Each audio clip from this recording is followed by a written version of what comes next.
good evening, and welcome to another edition of the Ohm Service Live. Hopefully everything is alright. I know that we are really delayed on chat, so I do apologise for that. Please can everyone tell me if we are sounding alright and looking alright? I always look alright. Well, yeah. Glad you do. Hold on, let me pop chat out. Yes. And make sure everyone's on live chat too. Yep, don't forget that one. Are we all okay? Would appear to be. I know Bunny was at. Yes, all is good. Fabulous. Oh, excellent. Oh, thank goodness for that. Quick technical issues there. I'll just double... I've got a feeling it's because I changed my graphics card. And I've not updated the settings. Right. Well, we were a little soft and fuzzy previously, but now we're sharp and crystal clear. Ooh. Oh, I like soft and fuzzy. Right, I could have a vape and a drink now. I can chill out. You can relax. Thanks, Fletch. Yeah, cheers, Fletch. No need What for was that? What was Fletch said? Betty looking hot, BFG not so much. Good evening, everybody in chat. Hello, everybody on the replay as well. Hope you're all well. Nearly didn't make it this week. Nearly didn't make it. My graphics card packed in on... What day was it? I'm trying to think what day it packed Sunday? in. Saturday. Was it Saturday? Yeah, it must have been. Yeah, Saturday night packed in. The actual fan underneath, the bearings collapsed. Bless you. It's what dick. Still hotter than you are. Aye, fuck. Always. I've got a bag of frozen peas in the freezer that are fucking hotter than you. Oh.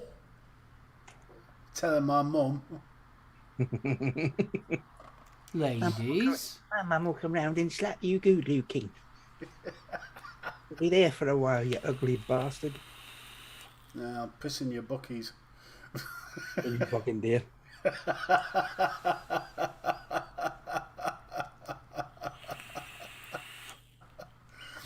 Yes. Yes, thank you, Bill. No need. Bunny, sexy frozen peas are not a thing. The sexy frozen peas will be getting replaced with sexy frozen sprouts in a couple of weeks' time. Mit bacon. I've got a feeling we're having problems with YouTube. It's saying we're excellent, but we're buffering on here. Are we alright? Are we buffering at all? Doesn't seem to be. No, it doesn't seem to be. On my... what I will do... let you carry on first. I'll refresh that. Faxi, that's a... No. Mark's the good one. Cheers, Jenny. Evening, darling. How you doing? Looking at that, I think I need to set my camera settings up a wee bit better as well, because I'm looking very, very pale. So it's either No, you're reflect- just Scottish, that's all. Fuck you, Baldy. See, hey, I'm just Scottish. Says the one sitting here in the t-shirt, and you're sitting there with the fucking Valdunican jumper on again. He's just been fishing. What you on about? Got fuck all. Crabs. No crabs here, thank you, darling. It's 'cause Only they prime loin. I've got a feeling that YouTube's playing silly devils. No, it seems to be all right on the feed. Well, everything seems to be all right on OBS, but when I'm looking on the YouTube live studio side of it, we're buffering like crazy. Anyway, so I'm going to just do that and put that about chat over there. Top chat. 7-6. I've just finished Roger in the Cabin Boy. Hey, up me duck. Forget sailing the 7-6. when I sit back a bit, I just get blinded. And stop fussing and get on with it. Okie dokie. It's all good, babe. Don't fret. I will according to not Bunny. fret. I'm sure you guys will let me know. Yeah, you know when you're live streaming and you've got the I've got the studio open on this side of it, and that seems to be playing seriously weird stuff. But... See, that was one of the things when I was streaming, when we did that other show on a Sunday, when I started to stream it, when things started to go wrong, I just got into such a flap. It was like I just wanted to put a hammer through the computer. I just can't handle that kind of stuff. I can't handle that kind of stress. It's fucking not working. Lad! It seems to be all right now. I've definitely got a delay on this one, but anyway. Anywho, hello people. Right, well, Val, well, go on. Val, say hello to chat. I was going to. Hurry up then. What the fuck about? Mr. Stone, good evening. Please ignore the him. Hey up me duck, how you doing? Bill Richards, good evening. Dawn W, hello. Rules. Dion78, evening dude. Faxiems 82, this is a porn-free zone, Faxiems. Yeah, I don't watch 4K porn. I don't watch 720 porn either. No, he's into the VR. Right, Fletch, good evening. Freerider Vapor, good evening. Jenny Sins, huge huggles. Darling, I hope you're keeping well. Jules Mama Vapes, you lovely, lovely woman. Huggles. Mr. A, legend, sir. Shane Gibson, good evening. Some bloke called SoulOhm, not sure who he is. Yeah. UK Andy, legend. And last but by no, there's more. Stuart Dill, good evening. Who else we got snuck in the back door? Nobody according to participants list, but Vapor Bunny. That's all right, Stuart Dill. We've been having all these problems. You panicking me there. He says no sound. He had it on mute. Vapor Bunny, honk honk. Bless you, darling. What? What? What are you looking confused at? Fucking missed me again, didn't you? Yeah. Oh, so that was on purpose then? Bastard. Him. Good evening, him. Stevie, Black Country Vapor. Dude. Yes, there was. We had a slight technical hitch, Steve, but hopefully we're all sorted. Let's make sure we've got nobody else. Yeah, Queen Becky. Becky, sorry, darling. Oh, and Pasty. Dawn. Steve. Uggles. Fee. Don't forget Fee. Uggles. Huge Uggles, Fee. Many huggles. Shit. And I think we've got everybody. John Vaping Joker, good evening, sir. I know you were in earlier. I think that's everybody. Apologies if I've missed you. Please shout, tell me off, spank me, whatever you feel like. I hope me duck. I wouldn't say that so far. Yeah, it's running, but yeah. I can say this side of it on studio is really playing weird things. But there you go. YouTube, it seems fine. And this, as long as it's fine. If people can just keep an eye on it for us and let us know if there's any weird technical... I'm sure they'll let us know. As long as we're coming through. We're no echoes or anything like that, are we? Shane, I feel your pain. Oh, Shane. Oh, God, I'm not sat in the room my with you. God. Your stomach must be going on a full spin cycle. Between the eggs and the vinegar. Oh, that's an explosive combination. Wouldn't like to clean, exactly. Wouldn't like to clean your cage out in the morning. Oh my God. Buddy. What did you do it as a dare? What? Eat a full jar of pickled eggs. Well, there's not that many eggs in a jar of pickled eggs. Depends how big your jar is. Yeah, if you got a chippy size one. Yeah, exactly. It's like a mason jar full of the buggers in it. They don't sell chippy size ones around here. They only sell little ones. I'm surprised normally the chippies down about your area shut about fucking 10:30 anyway. Yeah. don't they? Yeah. I actually couldn't believe that when we went down to visit a friend of ours in Otley, and even down with the daughter, and that stays the chip shops and things like that shut at 10:30. You're like, what the fuck? On a Friday night and a Saturday night? You're Yeah. shooting at 10:30. Yeah. The one round the corner from us is 9 o'clock. Otley, North Yorkshire, they shut between 10 and 10:30. Round about that kind of area. Unbelievable. You're just kind of falling out the pub half pissed about that time. Wanting kebabs and pizzas and stuff. Before you go out to dancing. I think I'm almost certain. I know we've got a couple at the front here, and they shut that kind of time. But the problem is, you've got all the takeaways, haven't you, that they're competing against? You know, your pizzas and your kebabs and all that kind of stuff. I just found it strange because it's up here, like say our takeaways, all of them. Monday to Thursday are open till about 11. Friday, Saturday, Sunday, some of them are open till like 1:30 in the morning. Yeah, Bill nearly Whitby, all nearly shut at 10. I couldn't believe it. See, it's a weird thing though, because we always used to hit the chippy before we hit town in Stockton. Because the chippy was on the way walking down into town, so you used to grab a bag of chips on the way in. No, see, that's the English way though. The Scottish way is you go out with an empty stomach, get absolutely fucking bladdered because you get more drinking in an empty stomach, then have a greasy bag of chips on the way home, and hopefully you'll hold it in. Saying that's how we used to drink. Half up the stairs. Boom. We always used to get a kebab or something like that at the end at night. Yeah.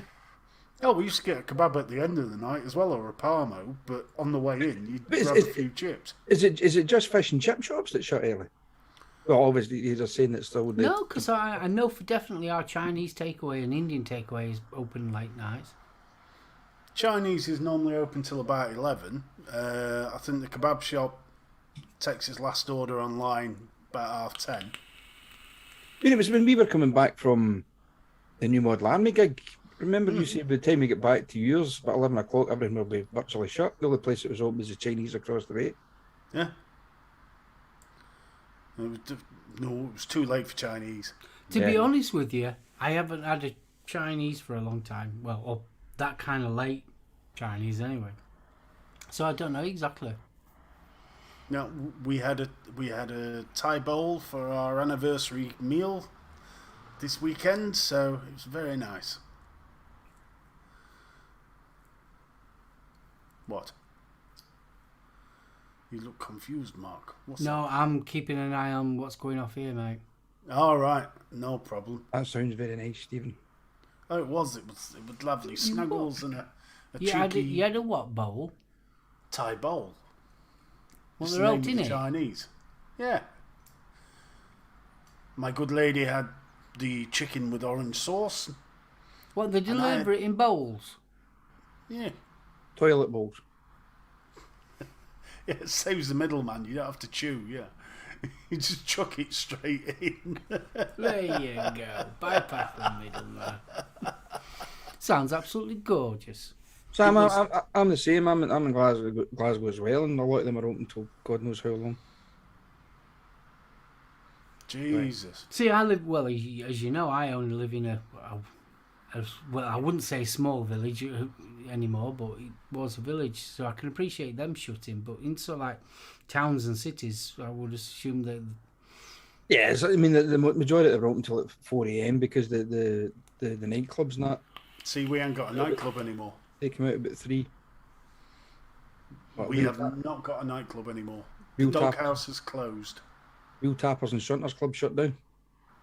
Yeah. On behalf of the committee. No, even the pubs seem to be shut in sort of midnight, 1 o'clock. So the Doghouse is shut. So, I mean, the Porterhouse used to be famous UK wide. Yeah. It is. I'm sitting in it. Stop it. You haven't got sticky carpets like the real one has. You want a bet? Oh, I'd say. Oh, right. Before dogs running around, yeah, I've got fucking sticky cat. Especially at 4 o'clock in the morning, you get down your bare feet. Oh, Yeah, that sounds like the doghouse. used to Yeah, be. it definitely sounds like Porterhouse, that. But Porterhouse in 1976 was one of the first venues AC/DC played. Is it? I didn't know that. Yeah. I and did the see Def Leppard there, though. Marillion played there, Bad Manners, Guana Bats. Stiff Little Fingers have played there quite a few times. Yeah, Boomtown Rats, Meteors. Spear of Destiny. Yeah. I think Killing Joke played up there a couple of times. No, I never saw Killing Joke. But, the Porterhouse was one of the North Nottinghamshire's most beloved live venues. What's his face? That pillock with the quiff and the big pointy shoes. Paul King. Remember when Love and Pride was in the charts? They played up there. Oh, King. What pointy boots? He used to wear spray painted docks. He did, didn't he? He had spray painted docks. Was he spray paint? No, I'm sure he had winkle pickers on when lads were going to kick crap out of him. I know. I remember the probably Love why and they Pride probably video. He in had with the- spray painted Doc Martens on. Yeah. He was sat in the pub giving it I'm famous, and it rubbed a few of the locals up the Oh, right you, way. I must admit, you get a feel like that, don't you? Where was the Porterhouse, darling? I shall show you next time we go for a wander. On Main Stretch. Above the what's now the arcade. Sam, Slot machines are. Sam, yeah, I agree. The cat house is a good place to go out in Glasgow. The only thing was I hated falling down the stairs because it fucking hurt. Especially right out through the double doors right onto Union Street. Now, Retford's old 60s, 70s nightclub was the Kit Kat. And that one had naughty women dancing with very few clothes on. That just sounds like a normal night out in Glasgow. Where's And that's the just the handbag? punters. That's just the blokes. Oh, damn. Sorry. Sorry, dude. There was a nightclub called Leo's in Redcar, and every bank holiday there was a blacken, yeah?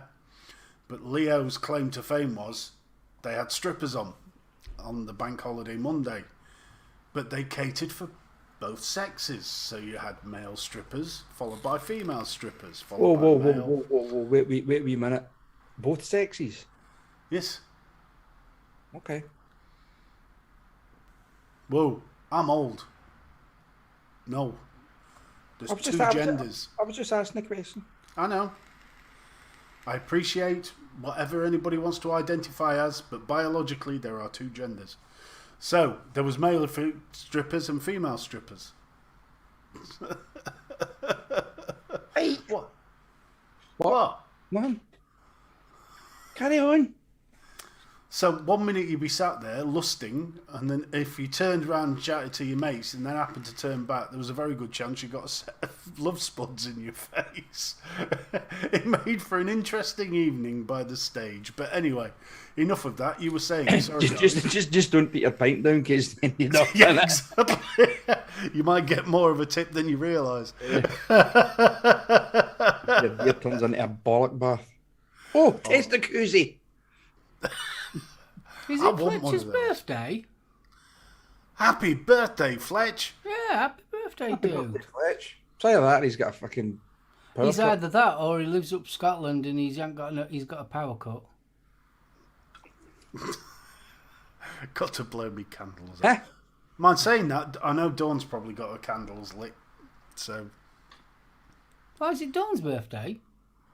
no, she just likes candles. All right. Oh, did you set the bathroom up for her? Nice, No. lovely, soaky bubbles and candles. No, 'cause shower puts them out. The only thing he puts the bubbles in is the sink for the dishes. See, Fee says I know how that goes, Dawn. Dawn says I have many of them. She does. We have candles. We have permanently 3 candles next to the fireplace. We can't have them. We can't have smelly candles. Right? No, these are Jules church is- candles. Frodo's respiratory system. All right. Fletch, happy birthday, Happy young birthday. man. 39 young today. Oh, God. Can you remember Just- when 39? He's just a baby. He's a tiddler. Mm, Bless him. All in skull or skeleton holders. Indeed they are, my darling, and they look fabulous.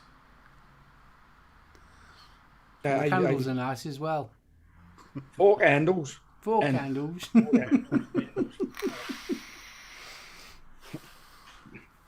Oh, bless. Oh, McEwen's, is it? Tenants, wasn't it? Where What have was he you on? been? I've just finished that one. Where have I been? I've been looking at chat. I don't stare at you all the time. You do. You know me stare at him googly-eyed. Only needs pants off.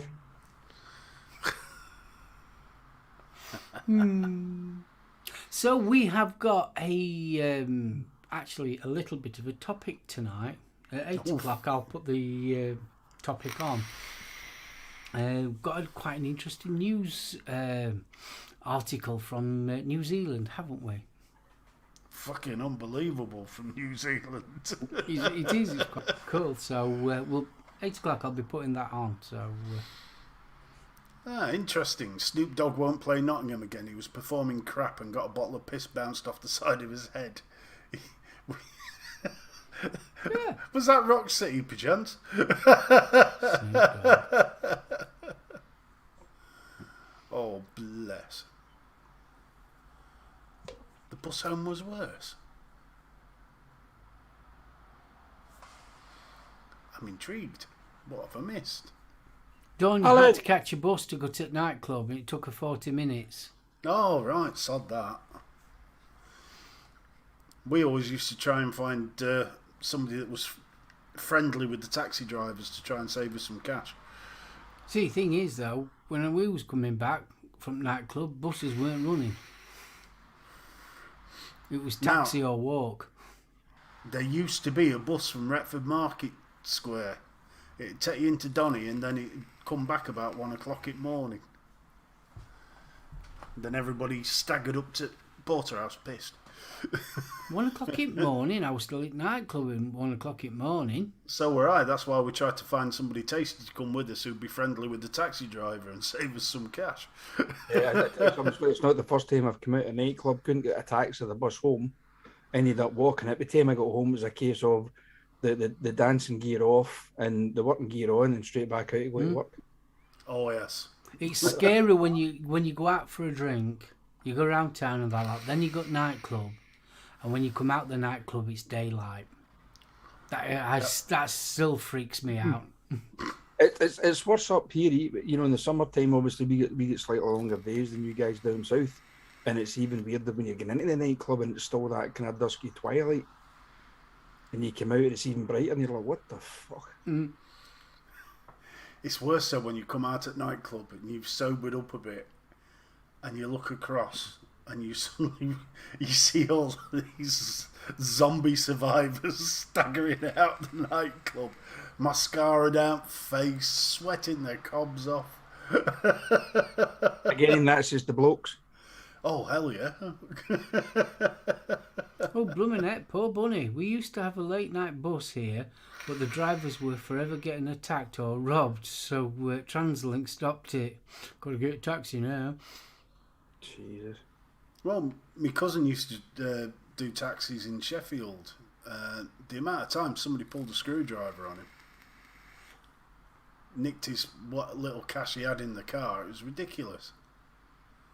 Thing is, though, we're of an age that I can remember conductors. Oh, Clippies. With a If you're little old round blooming Yeah. machine. if you're old enough to smoke a fag, you're old enough to pay full fare. Yep. And you used to sit with the paper ticket and you would roll it up into it, you'd make it into little squares and you were like that. Ding, where the fuck did that go?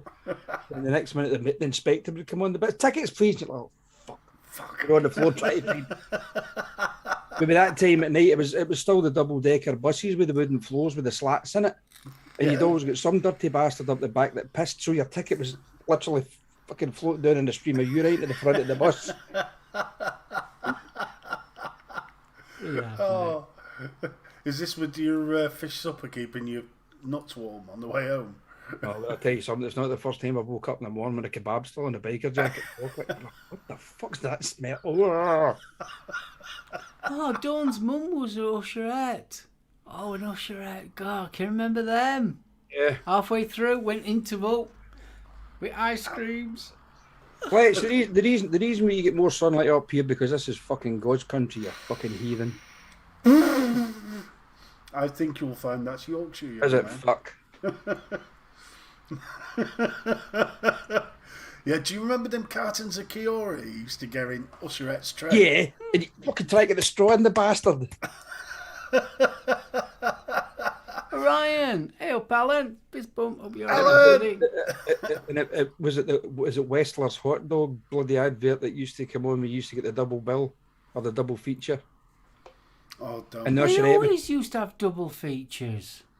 Yeah. What happened to them? they made movies longer and more expensive for you to go to the pictures. Yeah, but it used to be brilliant. B-movie first, which you never wanted to see, and then... Yeah, but half the time though, if you think about it, some of the B movies were actually better than the fucking A-rated one. Oh, don't, because I still remember going to ABC on a Saturday morning for Kids Club, and they used to show all the old Buster Crab, Flash Gordons. Yeah. Oh, brilliant. Was that when you went with your jam jar again? No. No. I And you used to sat like with- Flash Gordon. It was the early 80s, thank you.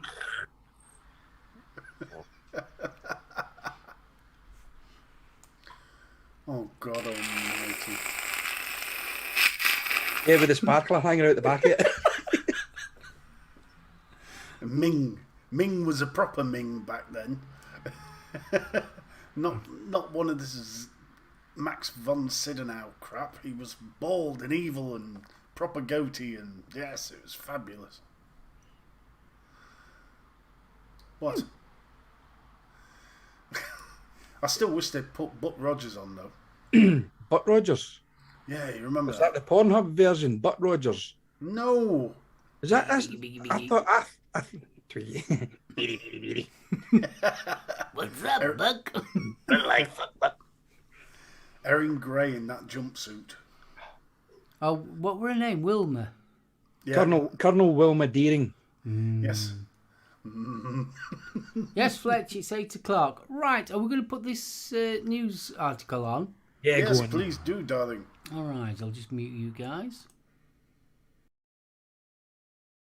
New Zealand has come up with a radical plan to phase out smoking forever. Under new legislation, people under 14 will be banned from buying cigarettes, with that age limit rising every year.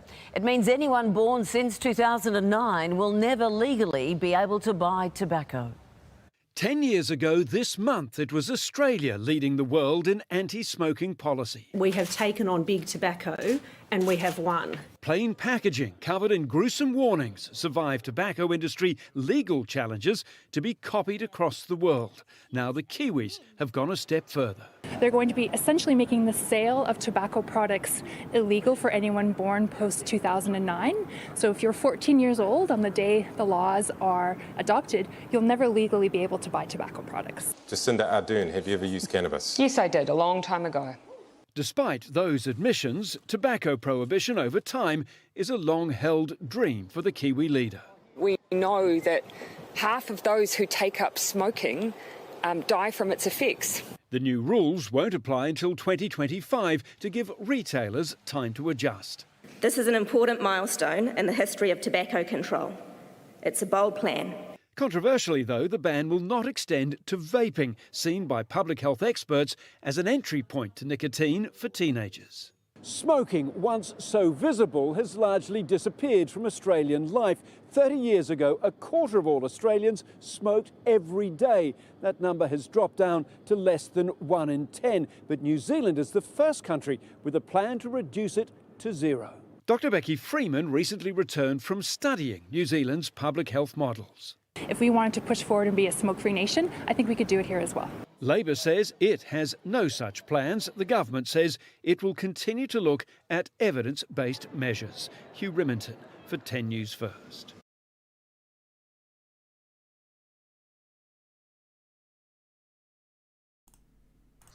So, what do you guys think of that one then? Fair play to them. I'm just wondering what effects are. It's a bold move. I think it's a very big, bold move. So from the age of 14, that's it. Yeah, Bunny.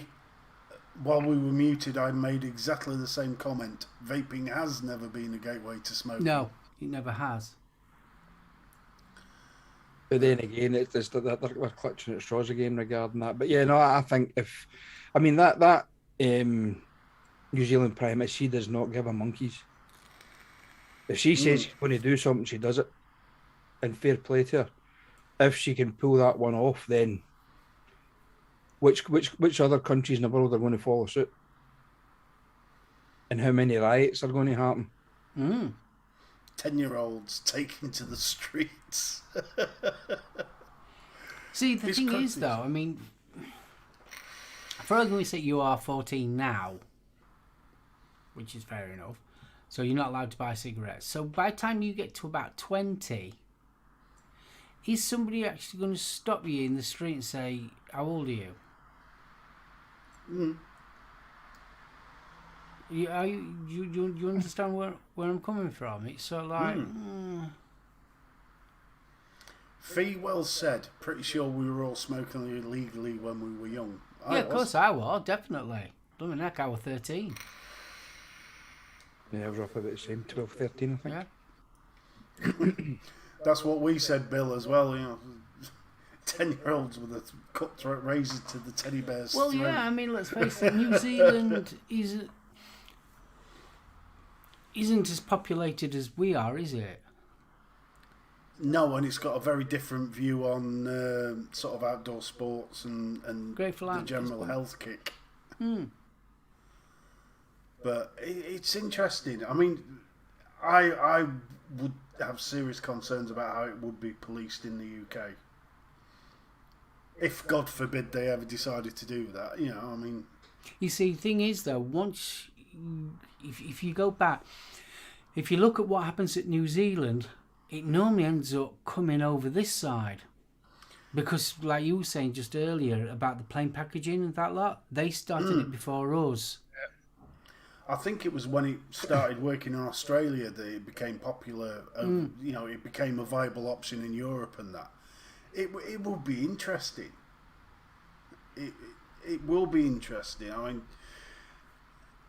mean, I think Europe at the minute's got enough on with all the COVID restrictions. Let alone, can you imagine how the individual freedoms people would react to this? But even as Sam said, Britain can't afford to do it for the tax point of view.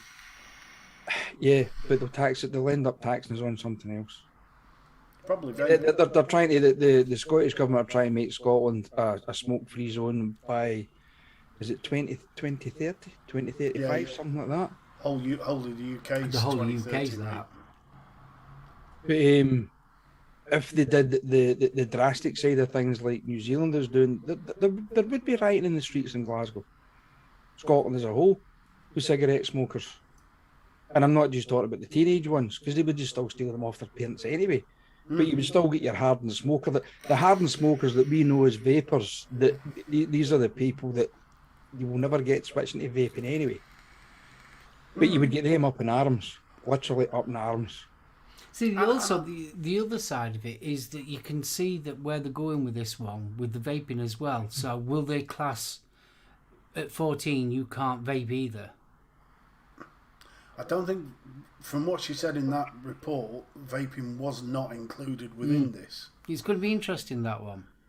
Yeah. I think because eventually... because it's so like, that is a gateway there, not the word gateway, to a teen epidemic of vaping, isn't it? Yeah, that doesn't fucking exist. That doesn't exist, but because obviously they're not allowed to buy cigarettes, but they can buy vapes.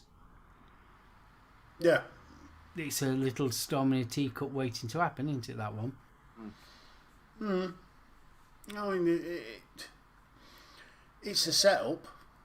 If you look at it that way, it is a setup, and it's a setup to come gunning afterwards. Yeah. Because the big argument for vaping is that it's tobacco control. Yeah? It's a not healthier alternative. If you get rid of smoking, it becomes enemy number one. Yeah. But I mean, it'd be interesting to know how, you know, how we're governed by taxes with the tobacco. We've got relationships with the tobacco industry. What relationships New Zealand's got with the tobacco industry? I don't think they've got one, to be fair. You know, like how you got the Philippines that they have, the America's got theirs, India's got theirs. They've all got relations and fingers in pies, like China has, with tobacco.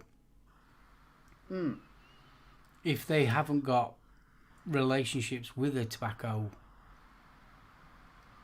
will that make it easier? Because obviously, you imagine any other industry, and you're saying, right, from X amount of date, you're no longer allowed to sell.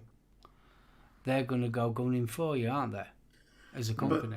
But I thought Australia imported most of their tobacco, if not all of it. And this is probably the same in New Zealand. Yeah, they might import it, but it still doesn't mean that they haven't got, fingers in pies, if you know what I mean. Oh, the money men will, but I don't think it's as strong as in other nations, like India that you just mentioned and China. I can't imagine the Chinese ever pulling a stunt like that. Well, we know America can't pull that stunt because it's in their... I don't know what it's actually called. I wish I'd have Googled it. But it's sort of like part of their wheat and things like that. You can't stop it. And Alan makes a very, very interesting point there. Where do you stop? Surely booze causes more health and violence and heartache than smoking. It does.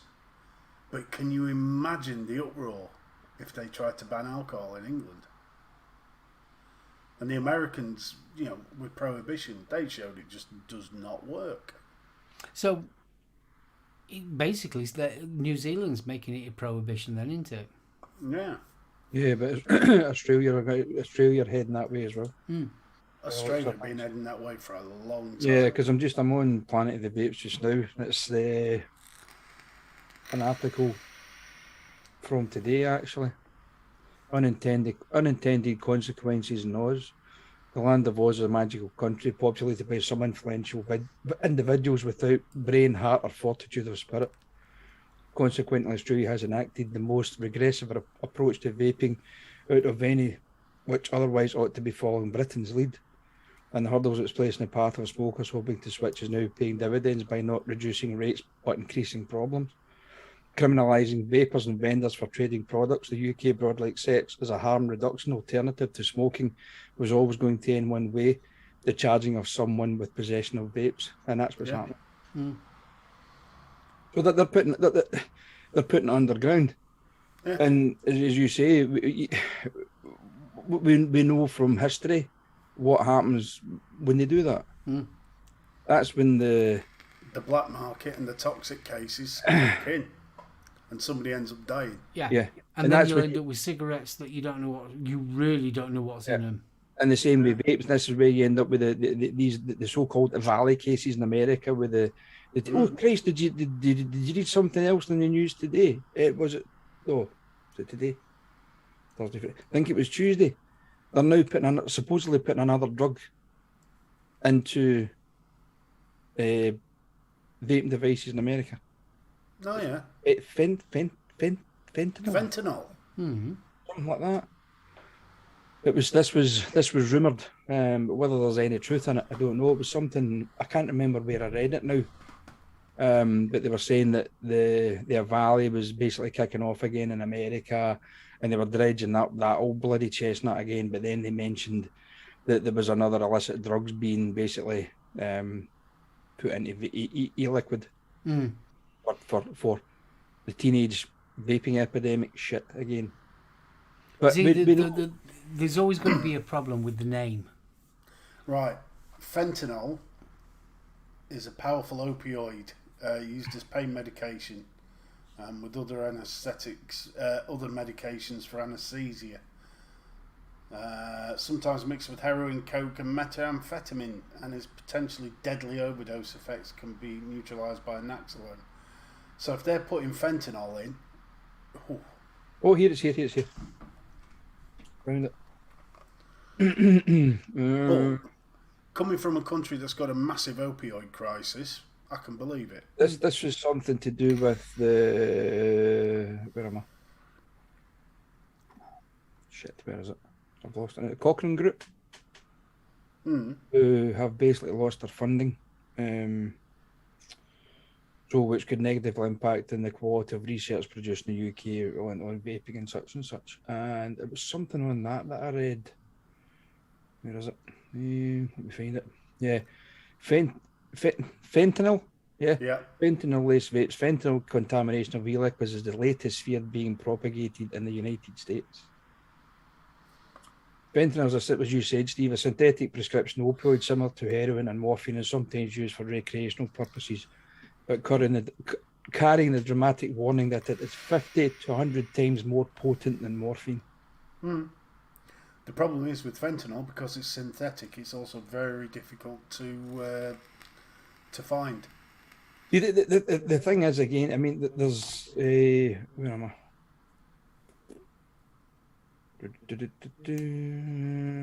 School officials, this was reported by Kassa, I think it was.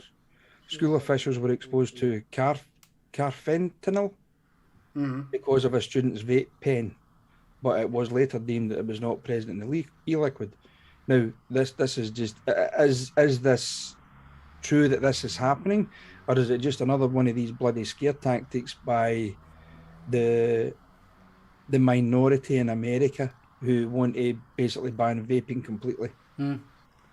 It could be, or it could just be a one-off where somebody's decided to take some liquid fentanyl and whack it into his e-juice. Well, apparently, it's kind of conflicting reports here. Fentanyl-laced vape pens among teen concerns after Tennessee high school incident. So it's one, basically, incident. Faxy's just turned around and said carfentanil is stronger than normal fentanyl, and fentanyl is 100 times stronger than heroin. Fucking hell. Well, that's why they use it as anaesthetic.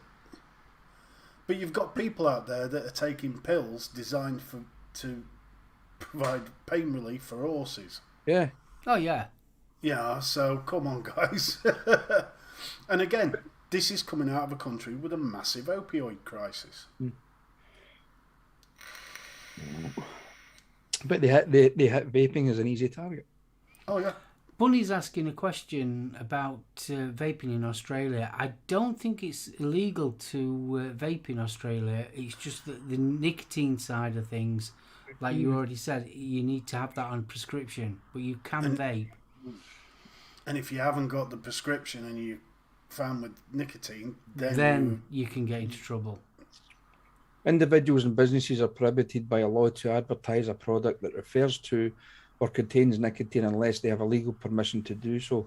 Since the 1st of October, the TGA has observed a worrying trend of people trying to evade regulatory detection by digitally removing the word nicotine from nicotine vaping products.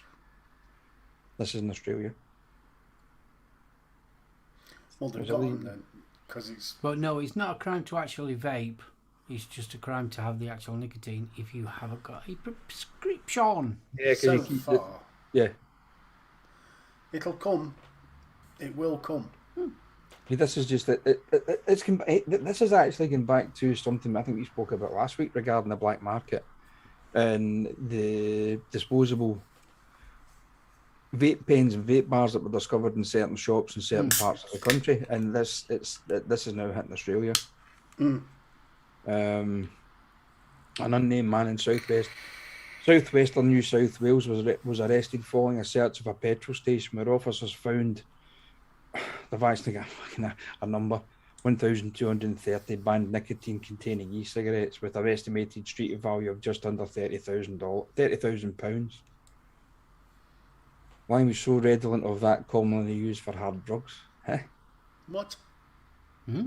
Now that vapes are classified as a Schedule 4 prescription drug, smokers and vapers can only obtain nicotine-containing products through a medical prescription. But as we have previously reported, it's a long, frustrating process when cigarettes remain on sale everywhere. So it's easier for them to go and buy cigarettes from a shop than it is to get vape devices or nicotine. That's a fair point, Bunny. And there's a lot of Australians that have echoed that sentiment. Yeah, I mean, and the thing is, Bunny, it's the same here. Because we get speaking to the lad who owns a vape shop just down from us. Hello. A few weeks back, and he was saying, he says, I can't win. He said, because next door is selling cigarettes, the local shop is selling cigarettes and vaping devices, whether it's blue or Juul or whatever. He says, and the thing is, Craig said to the guy, he says, listen, he says, you're taking business away from me. He says, I've no choice. He says, I can't do anything. He says, because the vape kits and that he sells within his shop are all owned by Big Tobacco. So they've got the corner shops and that by the bollocks, because if you're selling our cigarettes, you will sell our vaping devices as well, or we will take our cigarettes off and you won't be able to sell them. So where does that leave your official vape shops? It's crazy. We've said for a long time, Mark and myself, going back to the days of Tails, they should stop the corner shop stuff and make it that you have to get it from the vape shop. But they won't, because so I'm saying that the vape devices that are being sold in the corner shops are the ones that are manufactured by Big Tobacco. But there's a good thing though. If the thing carries on with New Zealand, and it does carry on to other countries and here especially, that they're putting the ban. That they're putting a date on it, an official ban on cigarettes. Then what are the cigarette manufacturers going to do? See, that's same with your corner shop though. That could be wrote into law and RTPD. That they can't. They can't do it.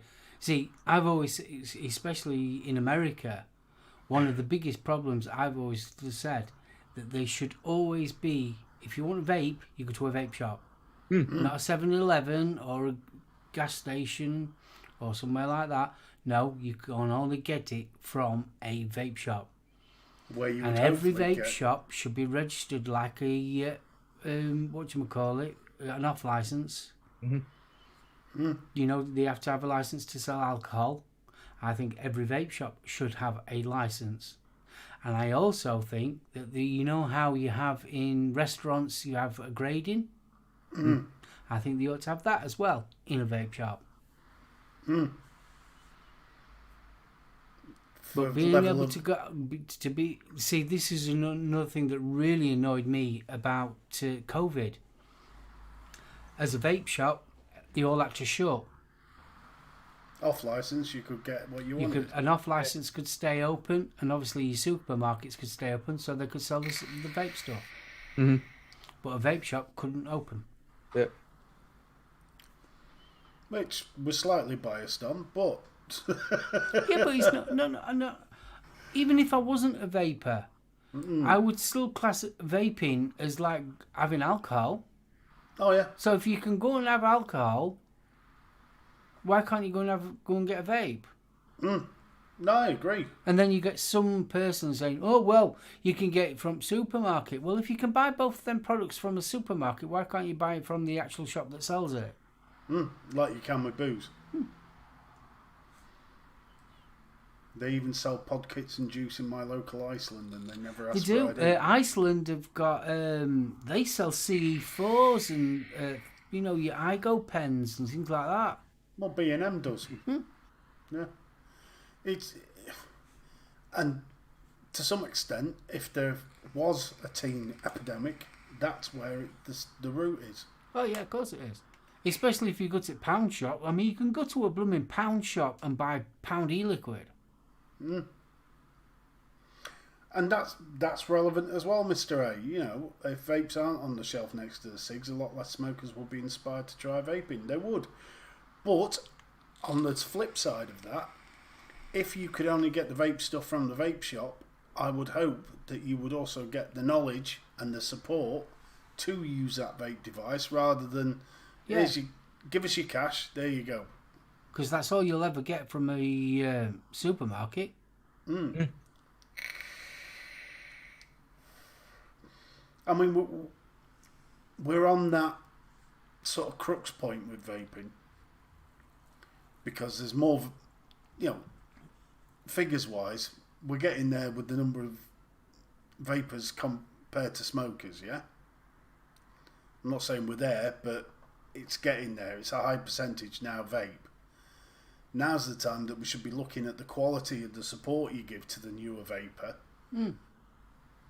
and giving them the help and advice. I think that's why I miss the vape nights that we used to have. I learned more at those vape nights than I ever did flicking through YouTube and the rest of it, because there was always somebody at the end of the counter who'd show you how to wick something or how to coil something. It were brill. Do you think, I know this sounds daft, do you think I can't say for other countries, but here in the UK, do you feel like the vape shops are going the same way as a tobacconist is? Eventually they will not exist. It's starting to feel that way. Because I don't know about you, but I used to love, when I used to smoke, I used to love going into traditional tobacconists.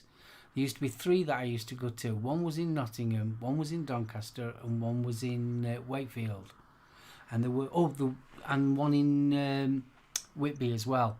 And they were proper traditional tobacconists with all the different types of tobaccos and that lot. Oh, it was lovely. Yeah. And I still miss going into them places. But that's what I like about a good vape shop. I think to be honest with you, the disposable markets buggered that up. That needs nipping in the bud. And I appreciate new vapors, they want something simple, etc., etc. But the negative points are starting to outweigh the positives. So you're getting the litter, you're getting the people don't know what's in them.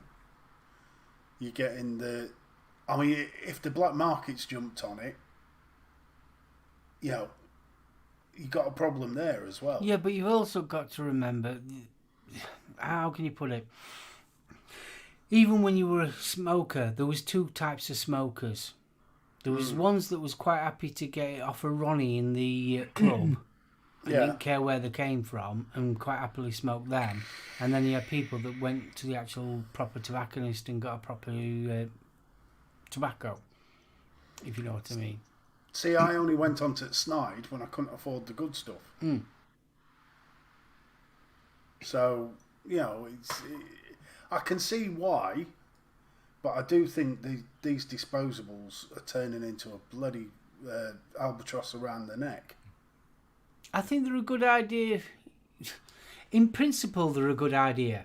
Because let's face it, they are the closest thing that you're ever going to get to having a cigarette as a replacement. There's no battery to mess about with, there's no filling. You just take it out of the packet, you use it as a cigarette, and then after that, you're finished, you get another one.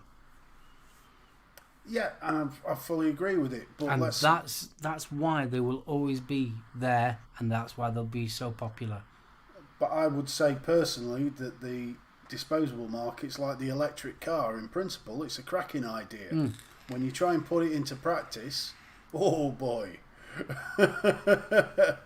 Yeah, but the thing is though, if they can get round the disposing of them correctly and safely, I think they will go on.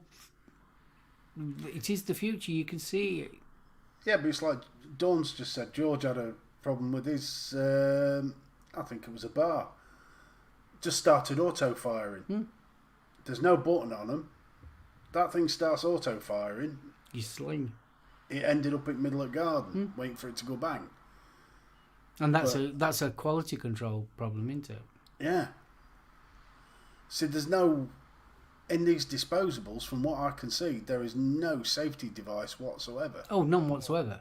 And then that opens up more again to black market influence. Mm-hmm. Cheap rip-offs, cheap copies that you don't know what you're actually getting inside it. You don't know what liquid's inside it. You don't know what you're actually taking into your lungs. You don't know the safety aspects of it. But we're starting to sound like aunties. See, the thing is, though, yeah, the problem is, though, we're looking at it as a point of view as us. Mr. Average Joe Blogs doesn't care about any of what we're actually saying. No, he won't until it sets his bloody coat on fire. See, that is another, it's education, isn't it? And then he'll be straight round the corner to the Sun hotline trying to get his money. Yeah. You know what I mean? Yeah. Vape burnt my shell strip. I've just bought this Kappa ensemble and it burnt a hole in my pocket. So, okay, we're moaning about them. So, what would your... We're not going to get rid of them. They're here to stay. We know. We already know that. What would you like to see implemented? Just as we've already spoke about, take them out of the corner shops, put them into vape shops, and that is it. But there should be some way that when they're brought into the wholesalers, that the box can be scanned or whatever, and it's can put onto a database that they can be traced back. If anything does go tits up. I mean, we are seeing evidence now of the black market stuff entering the UK, especially with the higher nicotine as well. And this is what the kids are about trying to get their hands on. It's not a case of that they're wanting to get the vape, the disposable vapes for the case of, I'm Joe Cool, look, I've got fucking banana, strawberry flake, whatever the hell it is. They're wanting it for the nicotine buzz. And that wasn't... And that wasn't why we started smoking when we were at that age. We smoked because we thought it was fucking cool and our friends all did it. That's why we smoked. Yeah, we didn't do it for a nicotine buzz. It's a different... How could I put this? It's a different era now. They're in it to try and get as much of a buzz, as much of a... How could I put it? A certain drug-free... high. Yeah. Well, that's why that's why the dual thing kicked all off. Yeah. Because of it. I do like Graham's comment there.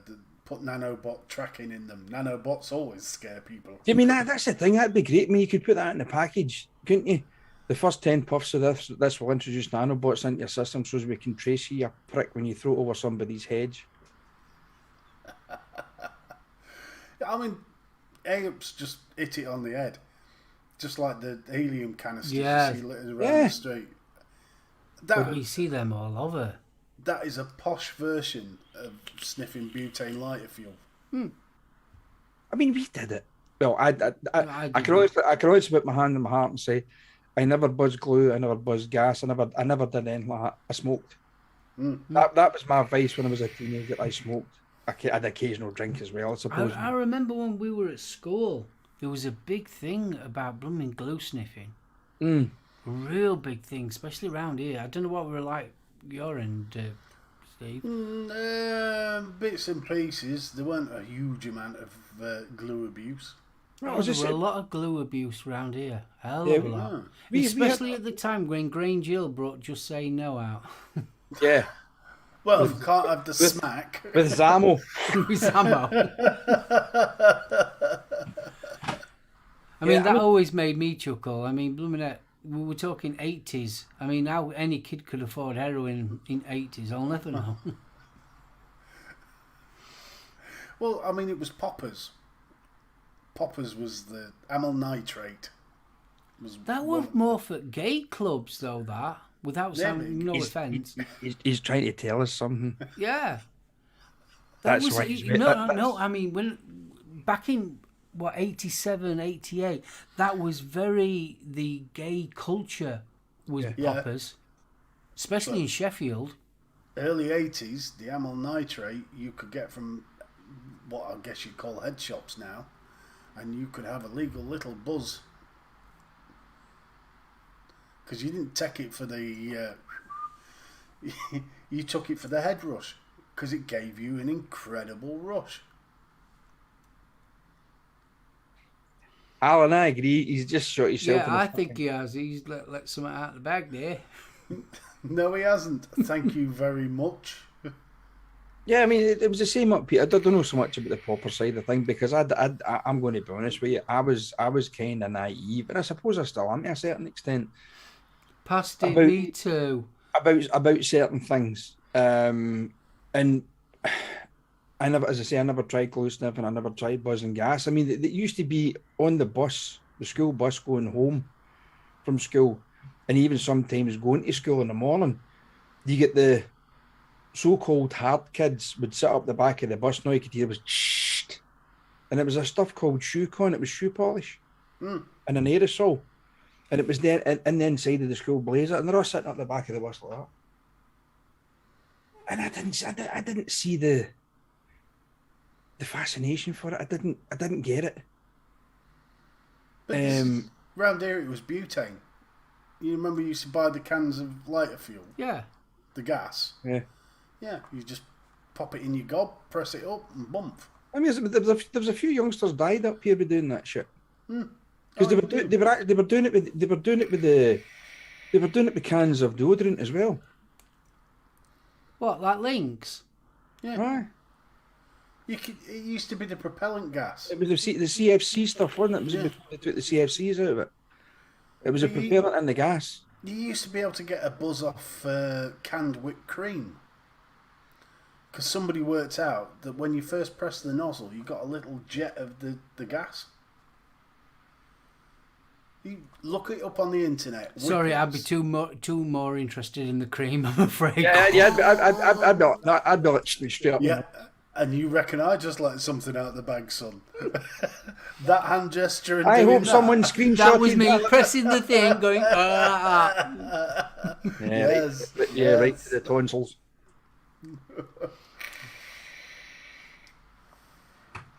But yeah, I mean, I didn't try my first joint till I was about 17 or 18. Mr. Anderson, I have worked out the exact way to stop kids from vaping. Brussels sprout flavoured juice. Yeah, I'm going to tell you that the first time I ever get buzzed on a substance, and it was by sheer fucking accident. It was one of the motorbikes I had when I was a teenager, and I couldn't be asked taking the engine in that was knackered on it, so we needed the petrol out the tank for another bike, and I couldn't be bothered taking the tank off. So what we did is we took the hose off to the carburetor, put it into another can, and I had my mouth round the filler neck of the fuel tank, and I'm 10 minutes of that, I was like fucking Marty Feldman. I was like, wow. Yeah, but the silly thing was, I had a fag in my hand at the time. Yeah. So it was, and it was when my mate said, "Put the fag down." Aye. What you try to blow out that petrol tank? Fucking petrol, obviously. Oh, aye.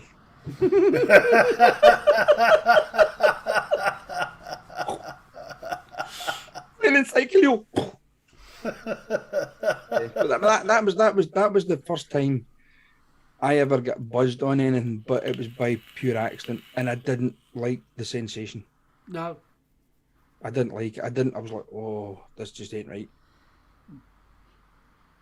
Any kind of drugs, the experience I've had is not good. I'm 100% with Shane there. Shane saying if you ever caught his son smoking underage, he would set up a vape kit for him. I 100% agree. Mm-hmm. Yeah, I would be the same. I mean, God, when I get caught smoking, it was the case of, right, we're going to buy you 20 cigarettes and a bar of chocolate. What for? I'm not hungry. It turned out it was 10 cigarettes and a bar of chocolate.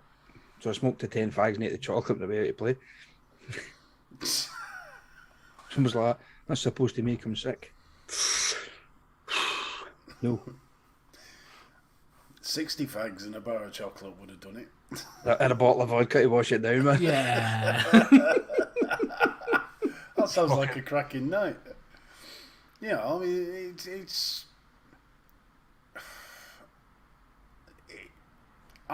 I had very different experiences with substances. I enjoyed them. So, you know, it's a difficult one, this.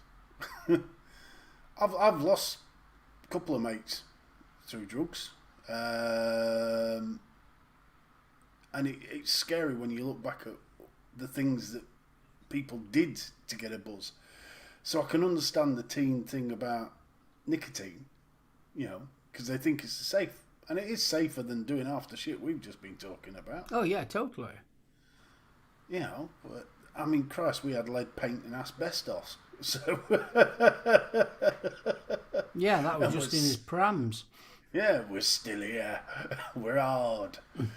But I think the problem now is it only takes one thing like that news story that Stevie referenced, where allegedly with the fentanyl in, it hits social media, and all of a sudden it's true. Oh yeah. Yeah. So can I just say, Faxi, well done. Yeah, big fist bump, kidder. What did I miss? He's been clean for 4 years. Good lads. Yeah, and Shane. Yeah, it's.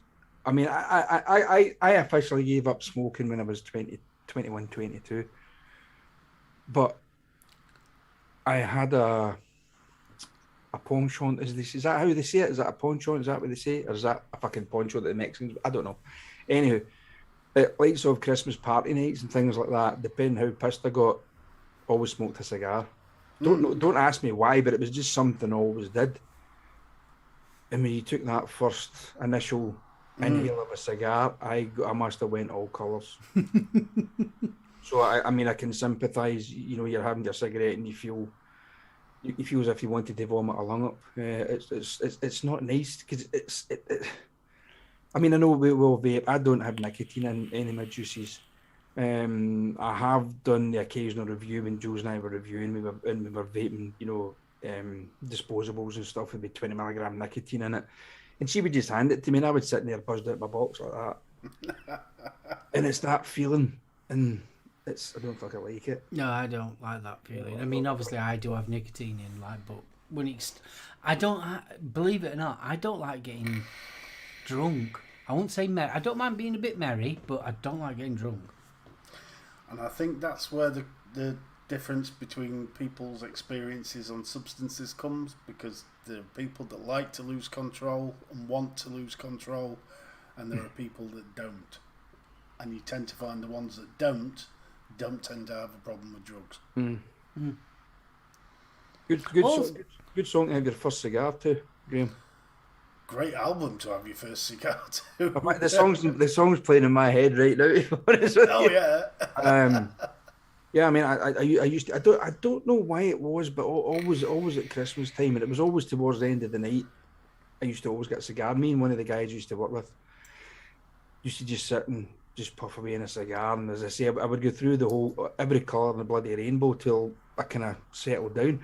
But the thing is, I feel that when you take that initial inhale of a cigarette or a cigar, if you've been off the cigarettes for that long, you get that initial holy shit buzz. It doesn't last long. Oh God, no. No. I mean, so it dissipates. But by then, and also the wonderful thing about nicotine tells you to stop. It automatically tells you to stop, so you can only take so much before you're retching your guts up. Yeah, because you've overdosed your system on it. And your body, it automatically tells you. So I mean, there's other highs out. I mean, that sounds like we're talking about drugs and various other things, but there's other things out there that can get you a hell of a lot more of a buzz than vaping nicotine. Let's put it that way. That's the kind of thing I'm trying to get at. But a lot of it now is that the education on that is so much better that people are too scared. You know, kids are. You know, the just say no thing. Back in the day, when that Grange Hill thing was on, I'd never met a junkie. I'd never met her. No. This is it. when I was in my 20s, bump, I met loads. I liked them. A lot of my friends were them. But but there was a kind of a difference. There was. From the so-called junkies that we knew to a certain extent the junkies you've got now, because the drugs have all changed. Oh God, 10 times stronger than we had. Oh, it's progression. Is it progression? I don't know. Because everybody, to a certain extent, within that kind of lifestyle, is looking for the next big high, aren't they? Well, this ganja now is not the gentle friend of fuzziness that we had back in the day. It's super straight, knock your tits off stuff. I'm just so glad I'm clean. And me personally, I have not got a clue. But I mean, when you going back to the cigars, every Saturday night when we were tilling up, I always had a Cuban on. Oh, I used to like Henry Winterman's. Oh, I liked Romeo and Juliet. The big Churchill job. That was my treat for a Saturday night and a job well done. Mine was a Hamlet or a Slim Panatella.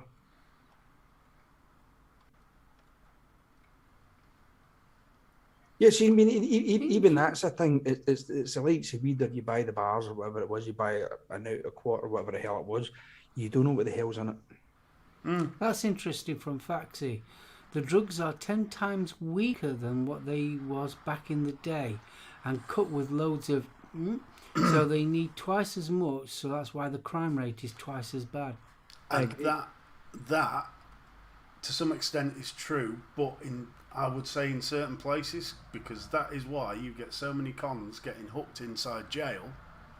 Yeah, and then you find when they come out of jail, they overdose. And the reason being that the stuff they're getting on the outside is a damn sight purer than the stuff they're getting on the inside. I mean, we had quite a thing up here a few years back because they had a load of junkies dying in West Central and Eastern Scotland, and it was because the heroin that was on the streets was virtually 90% pure. Jesus Christ! Couldn't handle it. This is the thing. People will always cut. It's how you make your profit. They cut it with everything. You read things in the newspaper and things like that. They're cutting it with baking soda, fucking rat poison, fucking, baby powder, flour, anything white that they can put into it. It's not good. No, I'll try to get fucking whacked out my nut and fucking. So what you're saying then basically is we need to legalise it so we know that it's going to be right. You get the correct doses. The likes of, I mean, the likes of cannabis, yes. Why not legalise it? Why not legalise it? Why not do what they're doing in the States? Legalise it. And I'm not just saying that for the likes of the, your let's get high man, your hippie side of things, but I'm also saying that for the medical side of things. A lot of people rely on it because, as we all know, we've seen the videos out there, the people who have Parkinson's disease and things like that. They take a smoke, half an hour later, their shakes and that have calmed down. Now, you could do that with the THC without the. But what I'm saying, I'm saying, but even, I mean, a lot of folks, as I said, that there is people out there that they still like a little smoke. They still like that sensation and stuff. Legalise it. Go me. Well, to be honest, it causes less problems than alcohol. Yeah. What do you really do when you're high or after you're high? You phone the local fucking pizza shop, don't you? Well, if it's weed, yeah. You turn into Shaggy and Scooby-Doo. You just get a Scooby snack half an hour later. This is the problem. There's loads of different stuff, and I fully appreciate what Shane's just put up. He's very anti-drug these days, seeing so many mates dying. Yeah, it happens, and eventually it'll go one or two ways. You either get clean or you end up dead. Well, isn't that the same as any addiction? Yeah. I mean, from gambling addiction to...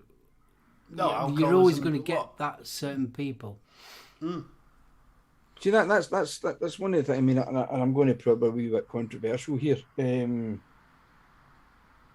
What kind of annoys me is, and I've heard it from years when I was a kid growing up. Alcoholism's a disease. No, it's not. It's an addiction. Mm-hmm. It's an escape. It's why people do drugs. It's It's an addiction. Nobody forced you to do it. Nobody forced you to put that drink in your hand. But it's something that annoyed me for years. I mean, even my father was an alcoholic. And he said, "No, it's a disease, son." I said, "No, it's not, Dad." And him and I had a big fallout about it. I said, "It's not, Dad." I said, "It's an addiction." I said, "That was your way out, unfortunately, because you were 14 years of age, and my gran used to work, and you'd to let yourself in from school, and you turned to alcohol because at that time you could get into the pubs. He looked at a little bit older, and he could get into the pubs, and that's why my father ended up the way he was. But nobody forced him to take that drink. It's just how I feel. But let's face it, I mean, nobody plans to be addicted to a substance. Nobody does. Nobody plans that. No. Nobody thinks, right, my goal in life is to... No, God, no. No. There's always a underlying reason for it in the first place. It tends I mean, to be you see homeless people on, what's it called? That Spice, is it?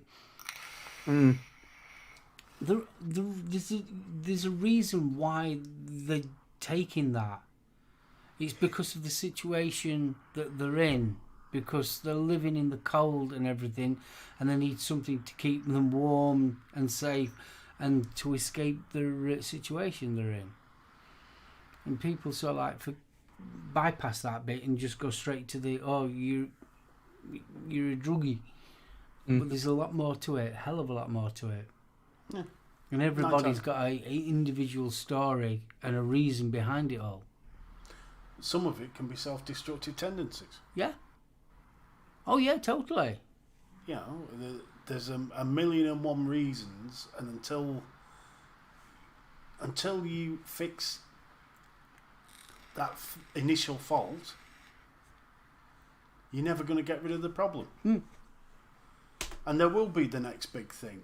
You know, I mean, if you look at it, Gordon Bennett, back in the day, when you bought Coca-Cola as a health tonic, it could contain cocaine.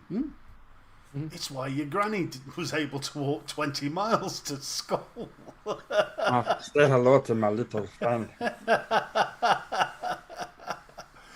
Yeah, but a lot of these health tonics contained opiates. Yeah, I mean, as you say, get back to the Victorian era. You went in and bought a cough mixture, or a cough linked, whatever it was. You looked at it, you went, "Holy shit!" Opium, all sorts. Yeah, that would be worth about 30 grand. Well, there was a thing for, what was it? What was it? You could buy it for indigestion, and it used to separate. In the bottle. The chalky stuff. Milk of magnesia. Yeah. And they used to separate, and that had the opium at the bottom, didn't it? Back in the good old days, the laudanum. Yes, it was in there. Yeah, Aop's just summed that one up. Self-medication with either drugs or alcohol is a slippery slope, but for those who have issues with them, it feels like the only way out. Kaolin and morphine, that's the one. Kaolin and morphine, that's it. Thank you, Dawn. I take my hat off to anyone who's beating their addictions. This is one of the things I've always said. If you've beaten a drug addiction, you've probably done 10 impossible things for breakfast, because that is one of the toughest things you will ever do. Oh, God. I can't imagine. I mean, my stepson's now been clean for a couple of years. I've got mates who are clean now that, you know, back in the day, boy, those boys could dance. You know, but they're clean now. They're old men. they're old men with walking sticks in a lot of cases, but they're old men, you know. Actually, look at all the people who were sniffing and smoking monkey dust, the bath salts. Yeah. What do they call it? Meow. MDMA. Right. Because they weren't allowed to sell it as a legal high, so they got round it by saying it was bath salts. Right. See, again, naivety in my part. Yeah. I mean, it's amazing when the amount of MCAT, that's the one. Yeah. You don't. It doesn't seem to be as much in the public consciousness as it was. You know what I mean? Because you used to get a lot locally. The local chemist does. What's the heroin substitute? Methadone. Methadone. You know, one of the local chemists around here does the methadone clinic, and the amount of people that are tweaking, it's unreal. Big fist bump there for you, Shane. Too right, mate. Much respect. I mean, I can. I mean, Jules was addicted to, and she wouldn't mind me saying this, and because we got quite a lot of people know she got liquid morphine for her arthritis pain, but the doses that she was on palliative care doses, and the doctors didn't realise it, and she'd been on that for months, and she got a phone call from the doctors to say, "Are you okay?" She went, "Yeah, I'm fine." How? Because the amount of the amount of morphine that they've put you on is for palliative care, because the doctor's surgery thought Jules was dying. Somebody fucked up, literally fucked up. So Jules was buzzed out her tits virtually every day on Oromorph. Gee. And she came off that, and Jesus Christ. I mean, Jules was bad enough. She had the shakes, the shiver, the whole lot, the sweats, everything. Oh, bless and her. that was prescription medication. I would hate to see someone who was on heroin, you know, the street drugs, trying to come off that stuff, because it must be fucking horrendous. Absolutely. There was horrendous. a panorama program a couple of years back. It was before COVID came about, and there was on about how many drug addicts there were, but they was actually prescribed by the actual doctors. It was quite, honestly, it was quite, and that's in this country. It was quite shocking. Yeah. I mean, they're trying to, they're doing a clean needle program here in Glasgow, but they're also trying to open up oh God, what is it they call it now? It's like a safe house to go and inject.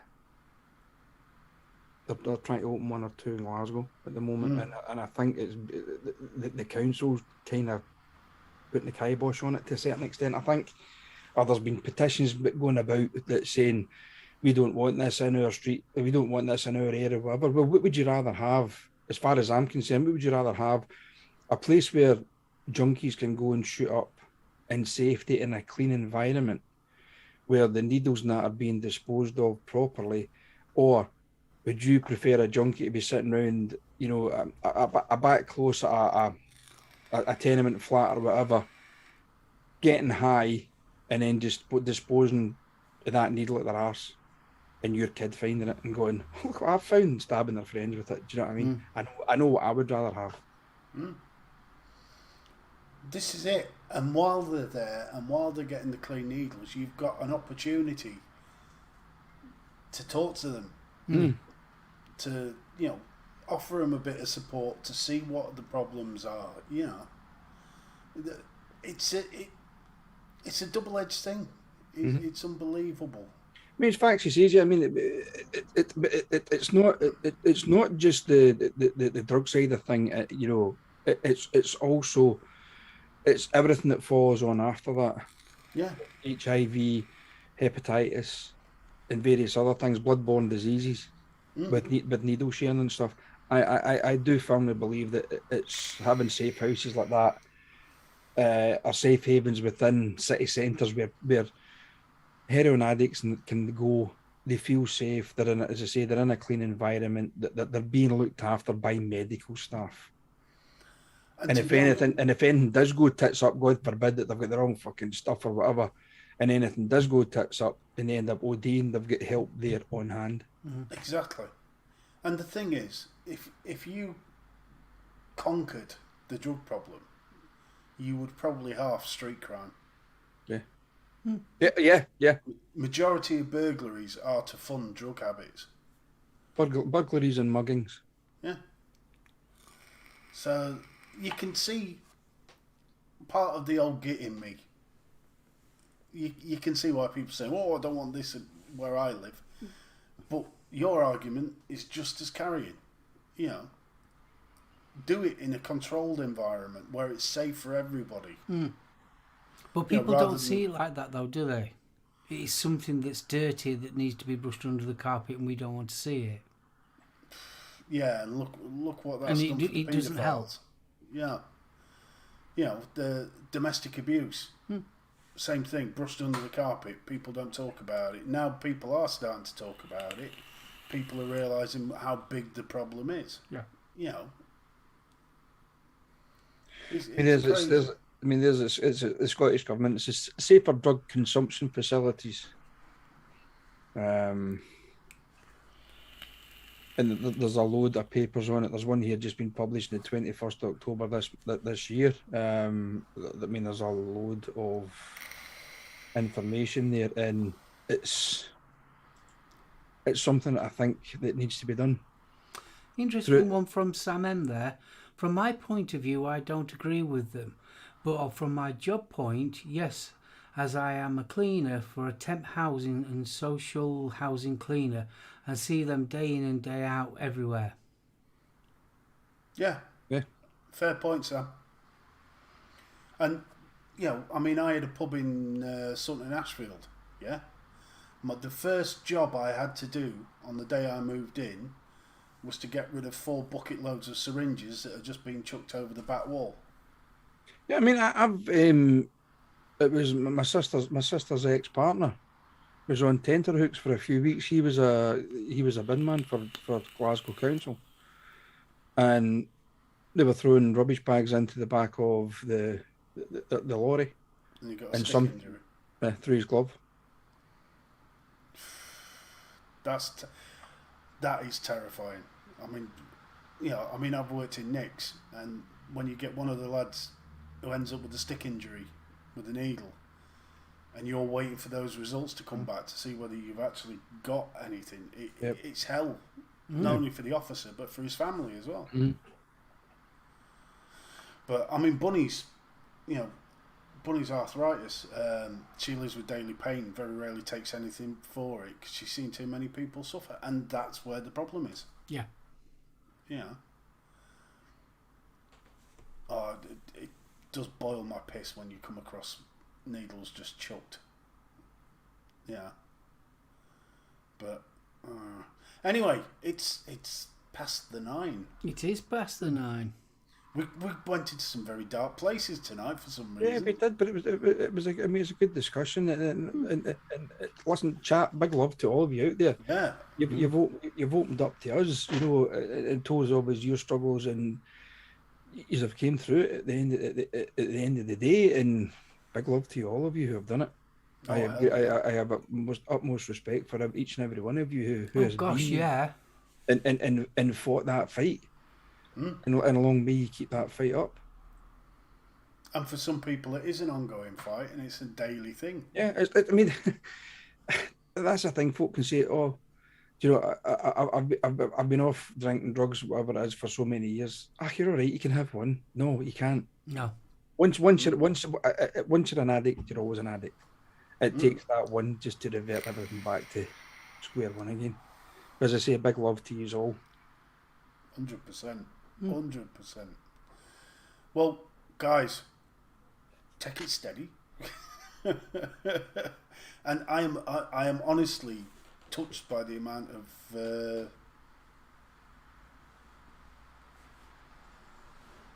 bloody hell, I never knew that. a lot of people don't know. It's also, from a legal point, it's illegal to have sex with your missus till you get the all clear if you're unfortunate to get a stick injury. I didn't know that. I didn't know that either. Yeah. As it's a crime to knowingly pass on the virus, so I'm guessing. Well, I knew that because it was a Yeah. note. It was a note somebody was done because it. What the hell was it? It wasn't attempted murder. It was something else. They were actually jailed for it. I can't remember if it was in the UK or where it was, but it was somebody who they were HIV and infected. It's America. Was it America? Yeah, she went around and knowingly slept with guys just Yes. to pass on the HIV And virus. she was jailed for it because basically it was I suppose it was a premeditated murder. She was giving these people a death sentence. Yeah, Bill. Yeah, I'm on dihydrocodeine, and I'm going to be honest with you, I can't survive without it. I'm in that much pain because of my arthritis. But then again, I suppose that's a medical addiction to a certain extent, but it's I need it to function because of the sheer pain that I'm in. I mean, Steve and Mark know that it's standing for any length of time, walking for any length of time. I'm in so much pain, it's fucking unbelievable. But anywho, Bless. Can I just Faxy's comment there? He disagrees with Betty. It's not once an addict, always an addict. I just don't believe in that saying. I was an addict and now I'm not, and I'm living fine. That's great, Faxy.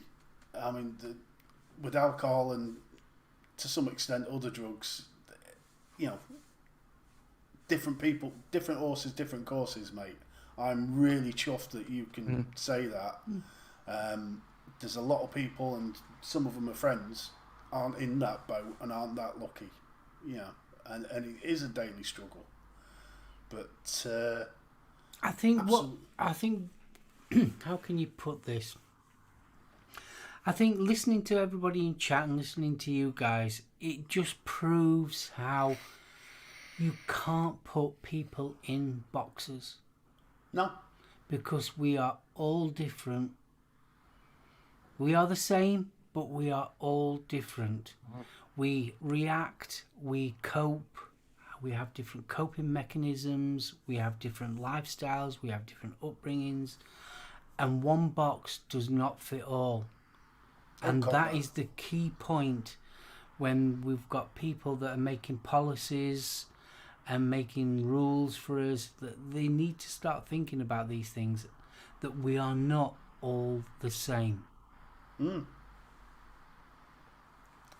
We're very similar, and some of us have the same experiences, but you never go on the journey of the guy next to you. No, you don't.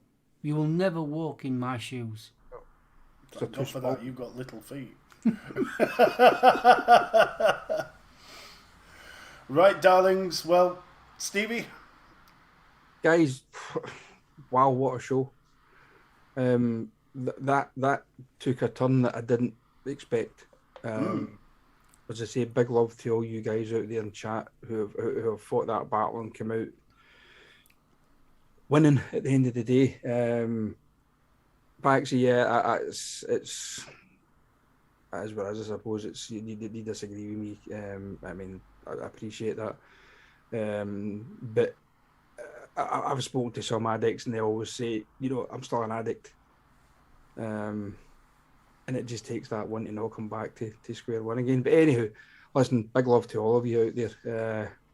I do have the utmost respect for each and every one of you. Join us again next week where hopefully we'll be a bit more light-hearted. Fingers crossed on the big run-up to, well, next week's for penultimate show. Next week is the no, is it next week? No, the week after, isn't it? Next week's the 16th. Next week's the penultimate show, second last of the year. Yeah. So yeah, come and join us for that one, folks, and then we'll have our big Christmas. On the 23rd, we will be having our Christmas do. And I've bought a Christmas T-shirt. Okay, Somebody take his temperature. Yes, please. So come and join us again next week, guys. The show wouldn't be what it is without you guys out there. We do appreciate coming and joining us every Thursday. Sometimes we have a good laugh. Sometimes, like tonight, it was really serious. It was a really serious conversation, a really serious topic, but I thoroughly enjoyed it. I really did. Thank you once again, Steve, Mark. What can I say? Wow, this was just this show tonight blew me away. Actually, with the revelations that was coming out in chat from people. I've actually got a bloody lump in my throat. I'm a big softy at heart, and I'm going to stop there because I'm probably end up fucking bursting into tears because I feel so touched by the guys in chat who have basically come out and said what they've been through. Oh, guys. Sorry, Steve, I'm passing it over. I'm getting overcome with emulsion here. Bless you. Oh, he's a big teddy bear. Guys, thank you. Some of that took some balls. And like Steve said, big respect for everybody who's come through the other side, or are still there. It happens. Be it recreational, medicational, whatever. It's a bear. It's a monkey on your back. It was dark tonight, but I think it was a conversation that needed to be spoken about. Yeah, I think the more people speak about these things, the less opinionated people become when they realise that the guy that they've sat next to on the bus for 20 years maybe wasn't such a good lad at school. It's a bit more understanding of your fellow human being, and the world's a better place. So join us next week, where we'll be back to my wish list and various plastic things that buzz and fart in the night. That's just me.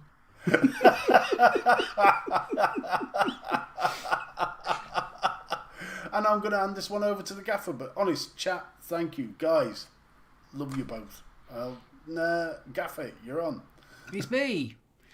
I've got to admit, I am kind of blown away. I really am from the show. It's been a bit different. What I will say, if any of you guys out in chat need to talk to someone, any of you, my email is always open. Always open. If you ever need a chat, always open.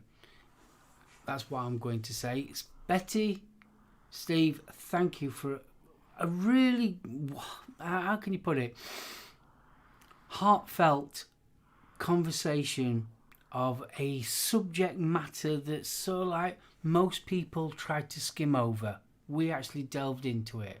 Yeah. And I think it's been absolutely fantastic how chat has included us being part of their lives. Not just as general chit chat. This is actually part of their lives, their struggles that they go through, and I think it's been absolutely fantastic. Mark, read the up my ducks.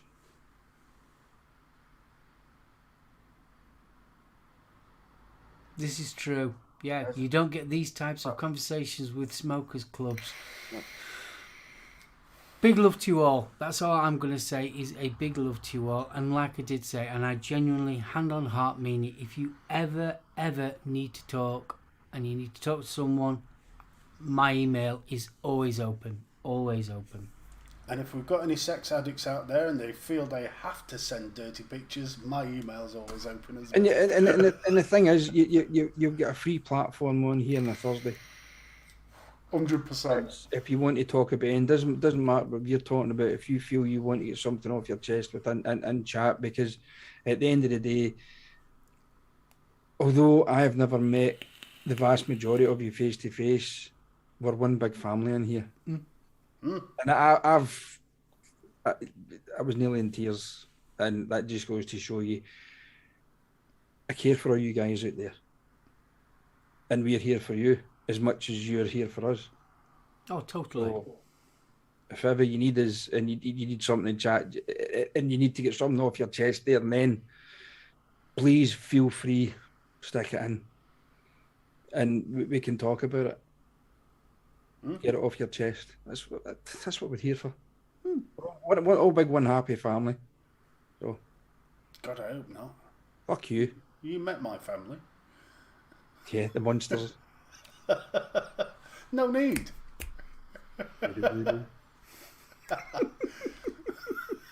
Right, so we're going to wrap this one up. Yeah. Yeah, go on then. Yeah. Wave goodbye then. Right, you are. Bye. See you later. And thank you, Sam. I love that.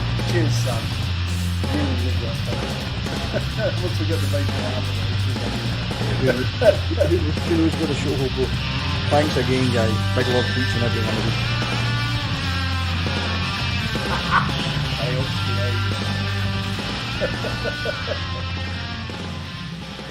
Sorry, I need to go and blow my nose.